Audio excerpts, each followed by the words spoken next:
Ya, kita ngambil dari budget atau kalau misalnya belum ada budgetnya, kita akan ambil dari bulan sebelumnya, gitu kan. Karena kan belum ada penganggaran ya, kita tuh belum bikin anggaran atau budgeting gitu kan, belum ada gitu.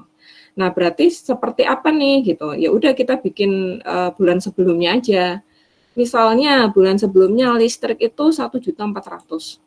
Ternyata nih, ini misalnya nih ya, karena belum ada budgeting, ya udah kita pakai dasarnya di bulan sebelumnya, yaitu bulan Maret misalnya, ini kan April nih. Nah, di bulan Maret itu misalnya 1.400.000. Ternyata di bulan April itu listrik, PAM dan telepon tuh naik jadi 1.700.000. Kenapa kok naik? Nah, itu harus kita analisa, kita lihat, oh ternyata penjualannya juga naik sih. Ya otomatis karena kan ada facial misalnya membutuhkan listrik kan semuanya gitu.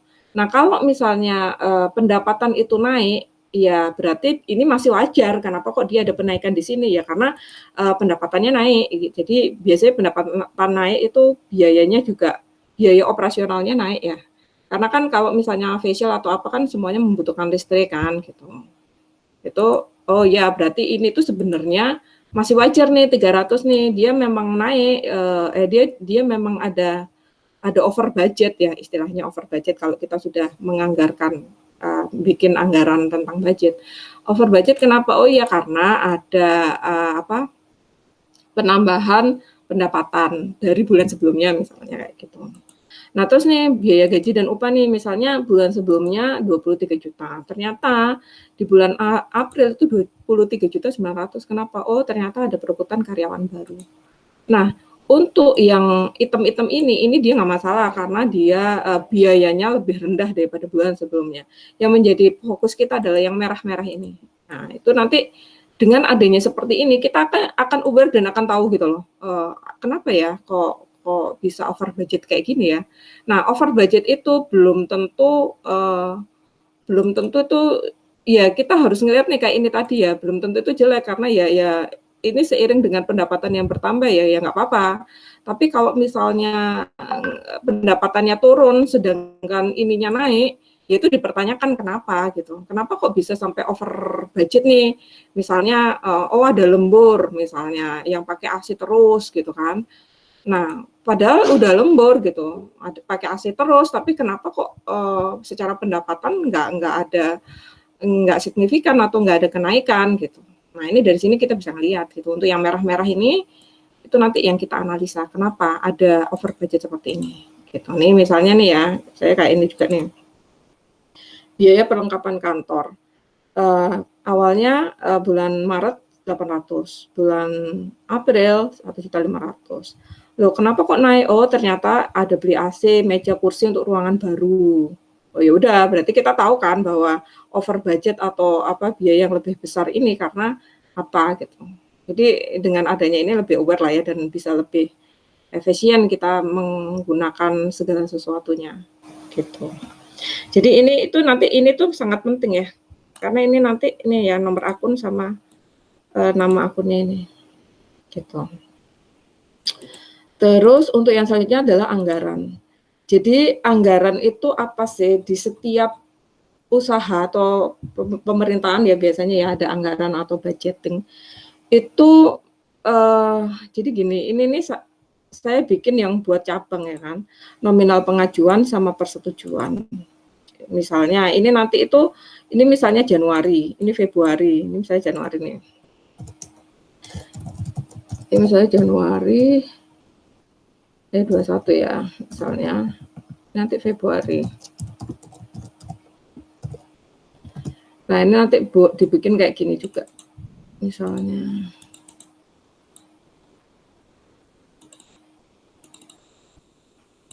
ini cuma misalnya aja sih. Nah, jadi di kantor, jadi gini, untuk sistem anggaran itu cara pembuatannya adalah kita itu harus mempelajari, ya idealnya itu kita harus mempelajari laporan keuangan ataupun biaya-biaya yang terjadi di bulan-bulan atau tahun sebelumnya. Misalnya nih untuk saya bisa menganggarkan berapa sih nominalnya itu ya. Nanti kan di sini nih ya, contoh nih di sini nih. Ini kan saya kan budget atau bulan sebelumnya. Ini itu sebenarnya budget karena belum ada budget ya saya pakai bulan sebelumnya. Budget ini di sini berapa sih? Nih, di sini tuh berapa nih? Nih misalnya nih ini bulan April ya, budgetnya berapa? Terus nanti realnya berapa? Nah, budget dari kantor pusat itu untuk biaya listrik berapa sih? Nah, gimana caranya? Jadi di kantor pusat itu harus mempelajari transaksi sebelum-sebelumnya, idealnya 1 tahun atau 2 tahun sebelumnya, untuk dia bisa mengisi nominal gitu. Nominal berapa sih misalnya nih, biaya listrik untuk yang 2 tahun atau 2 tahun ke belakang atau 1 tahun ke belakang. Dia pelajarin nih ya di bulan Januari berapa, Februari berapa, sampai dengan Desember. Kalau misalnya ada kenaikan, kira-kira kenaikannya itu berapa persen sih? Nah, terus nanti pada waktu kita bikin anggarannya nih kantor pusat untuk kantor cabang nih listrik itu saya anggarkan kalau kita melihat dari transaksi sebelumnya dan ditambah dengan jadi kan setiap bulan itu kalau kita mempelajari transaksi sebelumnya itu kita pasti akan ngelihat nih di bulan apa sih listrik itu misalnya gede gitu. Gede itu maksudnya gini nih, misalnya nih pas lagi mau Idul Fitri nih, orang-orang tuh pada perawatan kan misalnya. Artinya di situ kan biaya listrik juga pasti naik kan. Nah, itu bisa kita baca lah ya dari transaksi-transaksi sebelumnya yang nanti kantor pusat itu dari transaksi tahun-tahun sebelumnya itu dia menganggarkan untuk tahun depannya. Misalnya nih ya, contoh itu misalnya biaya listrik. Biaya listrik itu Januari, Februari, Maret, April itu kan beda-beda nih. Nah, misalnya nih Januari 1.400.000, Februari 1.700.000. Ini realnya tahun sebelumnya ya kan. Nah, itu nanti kita pelajarin kenaikannya berapa persen sama kita pelajarin tahun sebelumnya lagi, jadi 2 tahun sebelumnya. Terus habis itu nanti sebenarnya ini dari misalnya nih ya, dari Januari tahun 2018 ke Januari 2019 itu ada kenaikan berapa sih untuk yang listrik gitu. Nah, begitu juga yang Februari. Nah, nanti untuk yang penganggaran di tahun 2021 atau 20 itu nanti kita kalikan kenaikannya berapa persen untuk kita bisa bikin budget ini gitu. Nominal budget ini. Nah, jadi di sini tuh nanti misalnya nih ya. Ini kan nanti diisi semua nih. Misalnya nih di sini nih misalnya. Nominal pengajuan dari cabang nih ya, misalnya cabang itu juga mempelajari nih selain kantor pusat, dia kan kantor pusat itu kan nanti bikin budgetnya, nominal budgetnya. Sedangkan pengajuan dari cabang berapa gitu. Misalnya pengajuan dari cabang itu untuk biaya listrik bulan Januari itu misalnya dia 1 juta, dia itu 2 juta misalnya. Ya kan, 2 juta. Nah, 2 juta ini nanti berapa yang disetujui sama kantor pusat atau yang nanti jadi budgetnya itu berapa? Bagi kantor pusat misalnya setelah dipelajari dari transaksi sebelumnya itu harusnya jangan 2 juta lah, 1.950 misalnya. Nah, ini nanti yang jadi acuan di cabang bahwa kalau bisa itu jangan over budget. Kalaupun over budget ya harus ada reason-nya atau alasannya apa. Itu ini nanti ditempel di sini kalau sudah ada budgetnya. Itu. Jadi di kantor pusatnya juga harus mempelajarin dari tahun-tahun sebelumnya. Terus nanti dari cabang juga dia ngajuin nih berdasarkan yang dia yang sudah terjadi gitu kan ya. Itu ini untuk yang anggaran. Terus laporan stok barang. Nah, dimanapun itu nih kayak misalnya di klinik dokter Yulia itu kan pasti mereka juga jual nih kayak misalnya vitamin rambut, terus sisir, terus hair tonic, sampo kan gitu ya. Nah, di sore hari pada saat mau pulang itu yang pegang stok barang itu harus melakukan stock of name gitu kan nggak ini ya gampang kan ya karena kan misalnya nih saldonya itu kan di tempatnya Mas Rizky pasti juga ada ini, cuman saya buat seperti ini biar enak gitu kita ngelihatnya gitu kan. Misalnya ini di tanggal 1, tanggal 2, tanggal 3 gitu. Misalnya saldo nih ada 12 vitamin rambut, terus ada orang beli gitu kan. Beli 2 gitu di tanggal 1, berarti saldonya 10. Nah, pada waktu mau pulang itu kita cek sama enggak gitu kan. Apa, oh ya sama ini vitamin rambut ada 10, sisir ada 9, kayak gitu-gitu sih. Ini contoh secara generalnya seperti ini. Nah, untuk yang selanjutnya adalah bentar. Laporan fixed asset.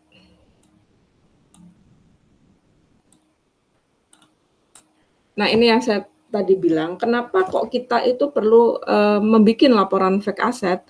Karena kita itu apa ya, mau menilai asetnya punyanya usaha kita atau punyanya Mas Rizky Group itu berapa gitu. Itu harus tercatat ya. Karena ini itu kita bisa tahu berapa sih sebenarnya kekayaannya usaha kita gitu secara keseluruhan untuk fixed asetnya kita itu berapa gitu. Misalnya ya, laporan fixed asset itu kan laporan yang nilai barang-barang yang tetap gitu, maksudnya barang-barang yang padat gitu, nggak sekali pakai gitu. Kalau misalnya kayak vitamin rambut tadi itu kan sekali pakai nih. Nah, kalau fixed asset ini kan enggak, apa aja sih? Nah, ini perlu nih nanti kan nggak tahu nih di Mas Rizky sudah ada apa belum, tapi kalau belum ada ini kita mulai gitu kan untuk kita tahu sebenarnya berapa sih aset yang ada di setiap usahanya Mas Rizky itu biar tercatat gitu. Jadi misalnya nih tanah itu nominalnya berapa, taruh sini kan. Tanah sama bangunan itu kan nggak didepresiasi kan, karena dia nilainya nggak nyusut. Nih kecuali kayak misalnya mobil, terus printer, komputer itu pasti nyusut ya. Tapi kalau tanah dan bangunan itu tidak menyusut, jadi nggak ada masa depresiasinya. Nanti nominalnya berapa nih? Ternyata misalnya nih ini di klinik Dokter Yulia Cabang nih, tanahnya berapa sih estimasi gitu. Kalau misalnya kita dulu belinya berapa sih? Dulu itu per meter masih berapa misalnya 500.000 misalnya. Oh, sekarang sudah 2 kali lipat gitu. Nah, kita akan ngelihat nih berapa sih luas tanahnya gitu. Ya udah kita kalikan aja dengan harga tanah di daerah itu pada saat sekarang gitu. Misalnya nih 580 juta tanahnya. Terus bangunannya estimasinya berapa gitu pada waktu bangun itu berapa, terus kita estimasi harga sekarang untuk seperti itu berapa. Misalnya 450. Lanjut yang selanjutnya itu, nah kita mulai untuk menyisir aset-aset yang ada di tempat Mas Rizky. Ini mungkin nanti ada sesi tersendiri ya. Maksudnya pada waktu kita membuat ini itu kan idealnya kita juga melakukan ini kan pertama pendataan nih karena sebelumnya belum pernah membuat laporan fixed asset. Nah, mungkin didata dulu kan. Kalau kita udah ngedata, nanti setiap ada pembelian fixed asset baru langsung kita masukin ke sini. Dan itu idealnya setiap awal bulan itu di stock of name lah ya, di stock of name. Nanti mungkin bisa selanjutnya bisa ada barcode-nya. Tapi barcode nomor aja gitu. Misalnya nih printer CS. Nih ya, misalnya ini nomor barcode. Ini tuh nanti nomor-nomor ini itu kita tempel itu maksudnya kita beli kayak kertas stiker gitu loh, kertas stiker, terus nanti kita tempel nih di printernya bahwa itu nanti akan dilakukan fixed asset, bahwa semua aset di tempat Mas Rizky pada waktu kita melakukan stock of name itu apakah masih ada di tempatnya gitu. Untuk tanah bangunan, kendaraan mungkin nggak masalah ya kan, ada, tapi kan untuk yang perintilan itu kayak kursi, meja gitu, apakah masih tetap ada? Kalaupun nggak ada, kenapa? Apakah itu rusak atau gimana?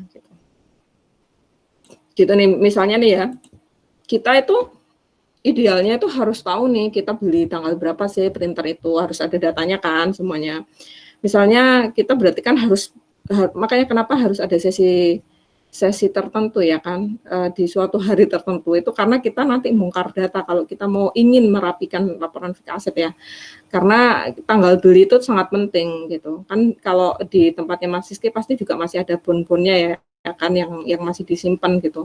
Itu transaksi printer itu tanggal berapa nih misalnya belinya 1 Januari 2019 misalnya. Ya udah berarti atau 20 misalnya masa depresiasinya berapa? 60 bulan atau 5 tahun. Nah, nilainya berapa? 2.700.000. Berarti disusutkan per bulannya berapa?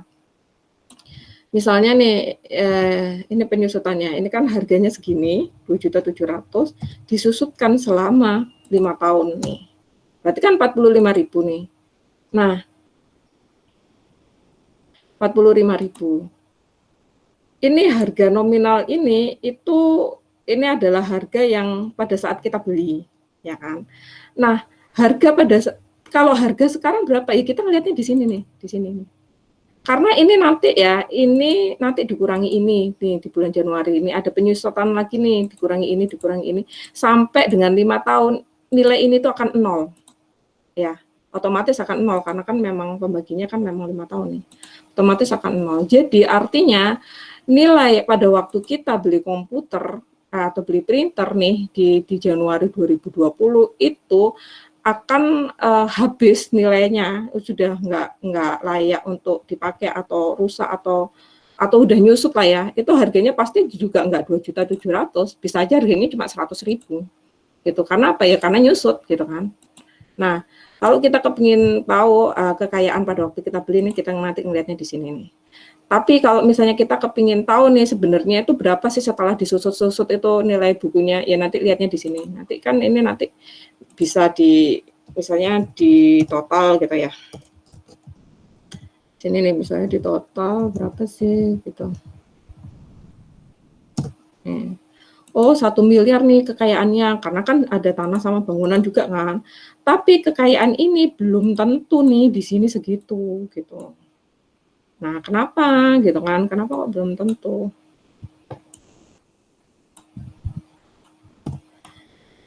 Oh, nyusut nih dari misalnya nih.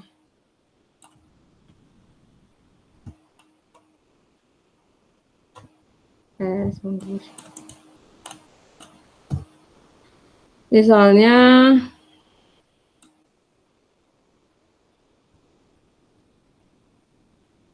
Rp2.700.000.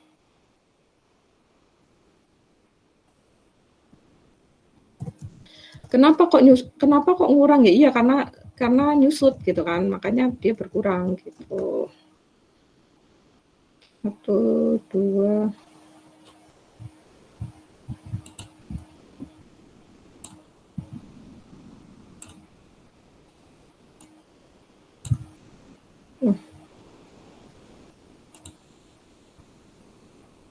25, 20.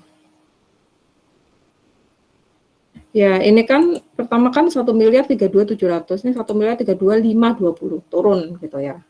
Itu karena seperti itu. Jadi nanti kalau Mas Rizky berapa sih sebenarnya kekayaannya di klinik Dokter Yulia itu asetnya itu ya ini kita lihat ini gitu. Tapi pas kita beli ini nih, oh berarti aku udah mengeluarkan uang segini. Sekarang tinggal berapa sih? Oh segini asetku gitu.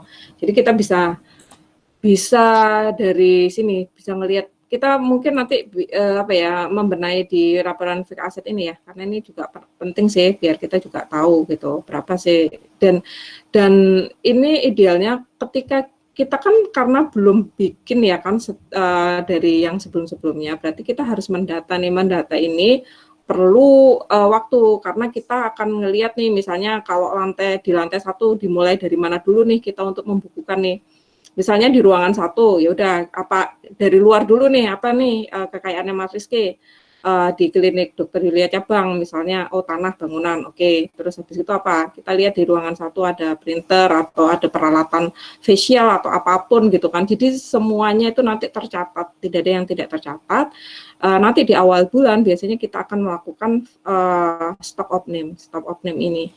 Kalau misalnya yang gede-gede itu nggak ada masalah, biasanya kayak mobil, terus kayak AC kan, karena kan nempel ya kan. Yang biasanya jadi masalah itu bukan yang biasanya jadi nggak ada itu misalnya kursi nih.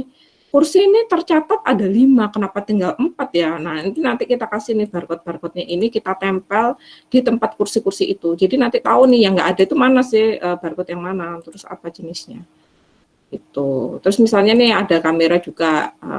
Kameranya ini sama clip on gitu kan, nek nggak primpen atau nggak ini kan dipakai dipinjam apa ternyata hilang atau nggak ada gitu kan kalau kita melakukan stock of name setiap bulan kan pasti akan tahu gitu loh bahwa apa yang kita catat itu semuanya masih ada, kalaupun nggak ada itu kenapa gitu, apa rusak kursinya dan harus ganti atau gimana itu ya. Itu untuk laporan sebagai aset.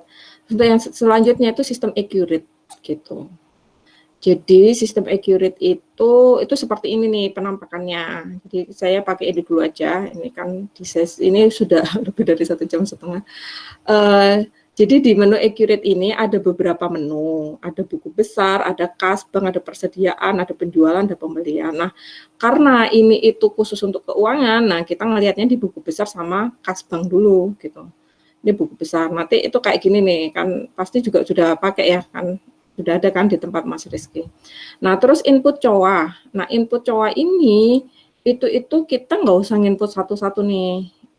Input satu. Ini nih sebagai contoh aja ya. Ini kan kita input satu-satu nih ya kan. Kalau misalnya ini enggak, kalau di accurate itu kita bisa import data. Jadi data COA nih ya, data COA ini yang sudah kita bikin ini itu nanti tapi jenisnya harus kayak gini ya, misalnya nomor, jadi bikinnya persis lah kayak gini gitu. Karena yang di sistem itu dia sudah tertatanya seperti ini, jadi akun nomor, nama, terus akun tipe, currency, balance, sama ini mulai pembukuannya tanggal berapa. Ini, nah ini itu nanti